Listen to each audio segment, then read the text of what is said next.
Hey guys, welcome back.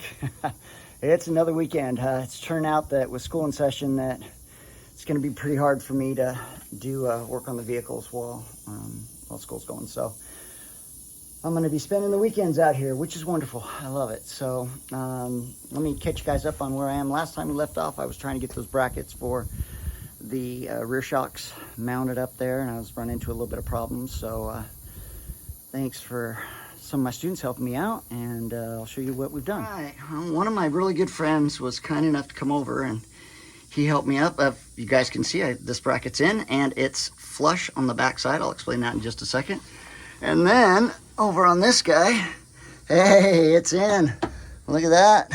See if I can zoom out anymore. I don't think I can. My finger on the camera there.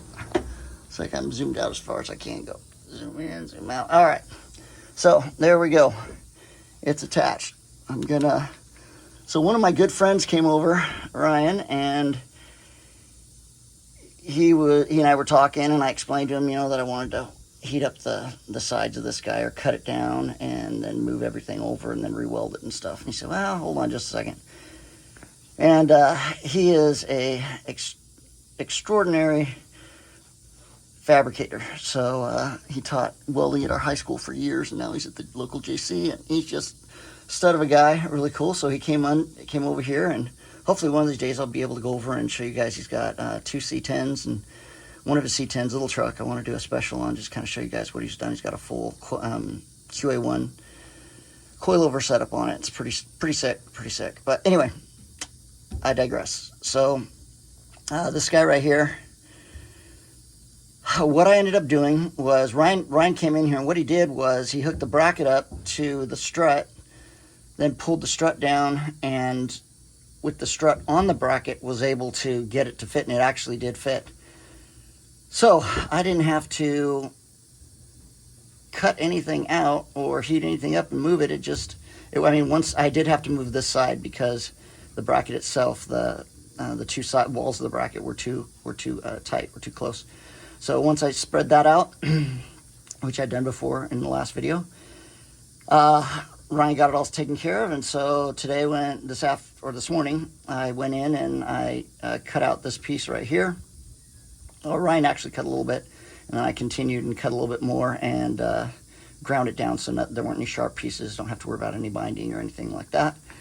And so let me get under here, guys. You guys can see this a little better. All right. So what I did, I hope you guys can see that. I hope it focuses in here. Okay, so I went in and, oh my gosh, my chest is stuck under the differential. Okay, right there, this bolt, or this bolt right here is a pain in the butt because you've got two coming down. You have two bolts coming down, and get my fingers going here. You have these two bolts coming down and this bolt going up. When you're by yourself, I know I talked about it in another video, it's really hard to get these going and then push this guy up. It just drives me nuts. So after I stripped all of the black paint off, because when we heated it up it killed the paint anyway, so what I did was I just welded. You guys can see, I don't know if you guys can see that there. There's two little spot welds right there and right there. So I welded this bolt in, so it's a lot easier. And when you do that and then you're putting the bracket up, it's a lot easier to line it up and get it in the hole it needs to go in for the bracket. So worked out really well. Worked out really, really good. So this bracket is in, good to go. Next thing I'm going to do is I'm going to clean all this area right around here where this comes down for the shocks. This brace, I'll clean this all up, shoot it with weld-through primer, shoot this with weld-through primer, and then I'll get it all bolted up and I can start checking out my rear frame brace. So let's go over to the other side now. I can get my body moved around here. Okay, so this guy we did do some heating on. So sorry about me moving around so much. So last video, I remember talking about this part of the bracket being up too high. So the bracket itself was tweaked because the walls here for the strut were perpendicular, straight up and down, right? Vertical, whatever. perpendicular from each other, straight up and down, right? Okay, and anyway, we heated them up. A student was kind enough to do that for me, and we bent them just a little bit to the front of the car on the passenger side here. You'll notice it went a little far on this side right there, but it's going to be snug. It's not going to worry about anything as far as that. There's no movement at all. I'm trying to move it right now, and there's no jiggling, no nothing. I also did one other thing. So if you guys look up at the top, I'll hold this hand right here on this bolt. After I welded this bolt in, the 2 tack welds, I went in and let me see if you guys can get a better view of this here. I ground this down to clearance it from the top of the shock, because that bolt, when it's in all the way, because this fits in right over the top of the shock, it's really close, really close. So I just felt better. You don't have to do this, but I just felt better clearancing that out a little bit, give myself a little more space. And this is good to go. So you'll notice all the bolts are coming through, good to go.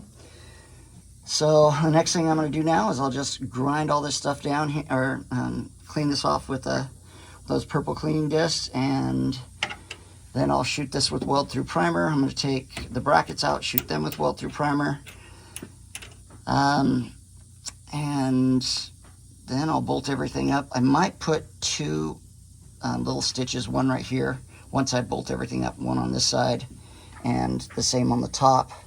And then do the same thing with the other side, just over here, put, one little stitch right there, and one little stitch right there on both sides. Or maybe this one will do top and bottom, just something to maybe I'll do one right there, I don't know. Just so that I know it's not going anywhere. It's stuck, it's solid, we're good. So yeah, that's what's going on, guys. We are moving forward. Just a little update. I'll shoot one other little video here in just a minute, or it's going to take me a little while, but once I get everything cleaned up and shot with weld-through primer. But I am ecstatically stoked. Look at this. It is on. We are set up. We have adjustable rear shocks. We have the RideTech composite leaf spring in the back. I'm going to buy new ones, but 3-inch lowering blocks. It's coming together. I can finally, it's been over a year. I've been wanting to put the frame bracing kit, the rear frame bracing kit on, just to see how it's going to mount and stuff. So I'm stoked to finally get to this point. So with this part done, I think I'm going to get the weld-through primer done, and then I'm going to start working on getting the max jacks going. So, all right, guys, I'll see you in just a bit once I get this all done. Guys, I got to tell you, every time I work on this car, or at least, sorry about the fan, it's a little loud. It's hot today. My gosh.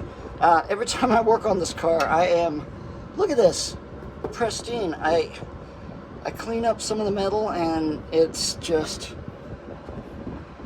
there really isn't any rust. I mean, little bit, but I mean, there's nothing. This thing is so solid. It's like Rusty. I mean, Rusty, this car has less rust than Rusty, and Rusty isn't that bad at all, even though I call him Rusty. I mean, wow. And check this out, guys. I don't know if you guys can see this here. Let's see if I can get that. There's a stamping mark H37, and then this one up here, I just noticed right there says something 38. That's on the driver's side. And I come over to the passenger side here, and H38, so that's 37 over there. This is 38, and then this guy over here. Over here at the passenger side, it's got, turn the camera so you guys can see this here,